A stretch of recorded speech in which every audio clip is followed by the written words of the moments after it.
The writer of the book of Ecclesiasticus rightly labels pride as the deadliest of all sins. It often leads the list of the 7 deadliest sins.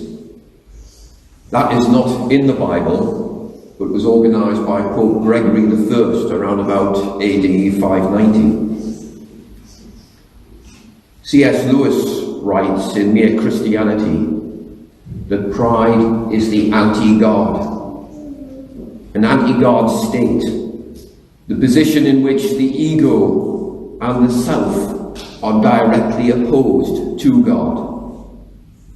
Unchastity, anger, greed, drunkenness, and all that, he says, are mere flea bites in comparison. It was through pride that the devil became the devil. Pride leads to every other vice. It is the complete anti-God state of mind.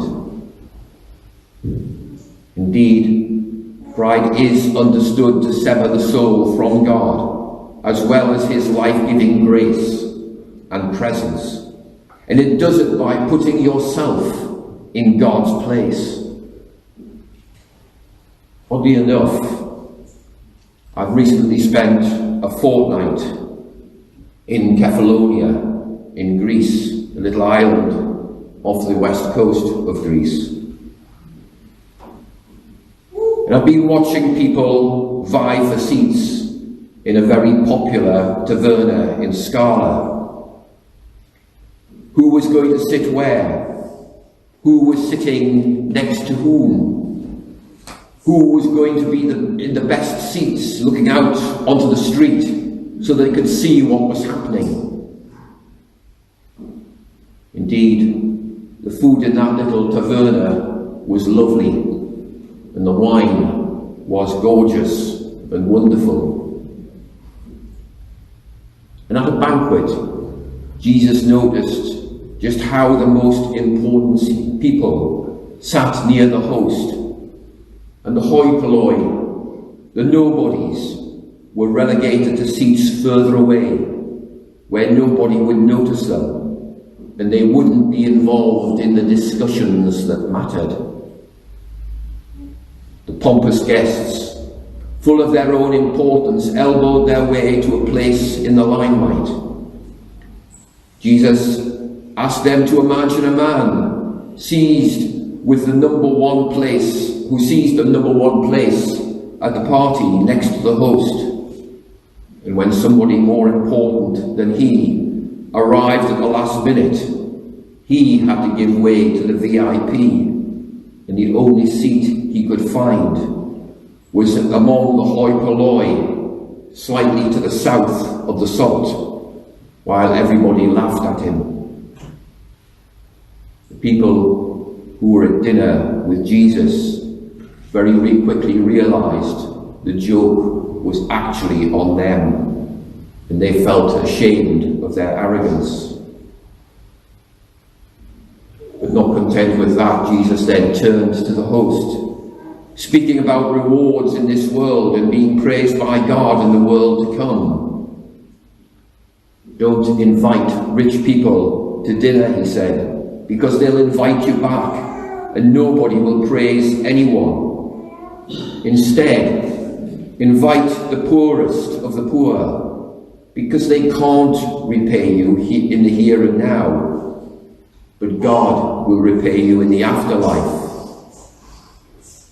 The value of hospitality, he said, is that you try to give pleasure to others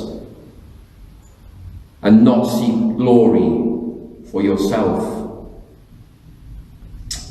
I was at a service quite a long time ago now, when the vicar of the church preached on this passage.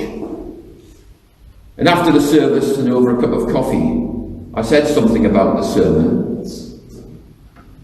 And he said to me, I'm a bit disappointed, because I think they completely missed the point, or they have a very funny idea about me. At the church door, while I was shaking hands with everyone, I received about 6 invitations to lunch or an evening meal. And I've had a couple of more since I came across here. He dined out for the next 2 months on a regular basis.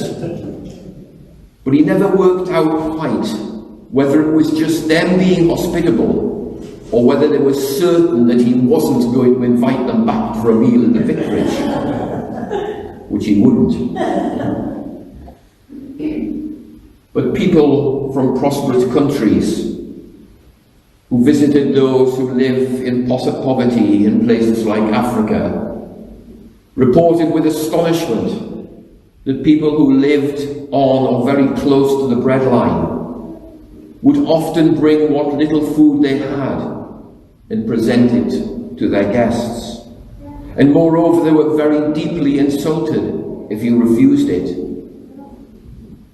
Hospitality for them is a way of showing that they are our equals in giving pleasure to their guests. And it's the very opposite of being self-centered. The author to the letter of the Hebrews in the Bible reading this morning writes, "Let mutual love continue. Do not neglect to show hospitality to strangers, for by doing that, some have entertained angels without knowing it." And remember, people who saw angels in the Old Testament never described wings, they never described white robes, but thought at first that the angels were ordinary human beings. And in one of the books in the Apocrypha, Tobit, which is in the Greek Bible but not in the Hebrew texts, Tobit travels around 600 miles accompanied by the archangel Raphael, and nobody recognizes Raphael until he tells them who he is, and that he has been acting unselfishly on behalf of the unselfish God whom he serves. So we see from the Bible that self-giving love is the character of God. We have a God who is hospitable, welcoming us to a world that he has created, pouring upon us the gifts of all the world's beauty and love, for which we can never ever repay him. The only way to show our gratitude for what God has done for us is to be hospitable to other people. We don't have to offer open house to everyone like God does. Our homes are not big enough, nor are our pockets deep enough for that. But we can do what we can to give pleasure to others. On the surface, hospitality is a matter of etiquette and entertainment. But at a much, much deeper level, it involves showing respect for your guests, providing for their spiritual needs as well as their need for food and comfort, treating them with respect. That is what matters. And for what God's done for us is treating what he has given us with respect as well, our world, our community. Hospitality towards strangers means spending time with them, paying them your full attention so they can feel at home and become a friend instead of an enemy. When we show hospitality to someone, we're not trying to change them, but to offer them the freedom to think things over and to change if they want to. At best, it's not trying to bring other people to agree with us on everything, but to offer them the freedom to make up their own minds and show that we respect their opinions just as God respects us.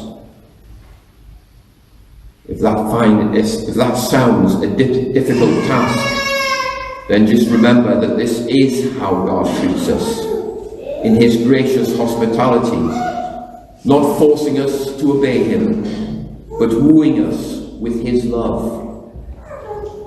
At the end, inviting us all to live with him in his heavenly home. Amen.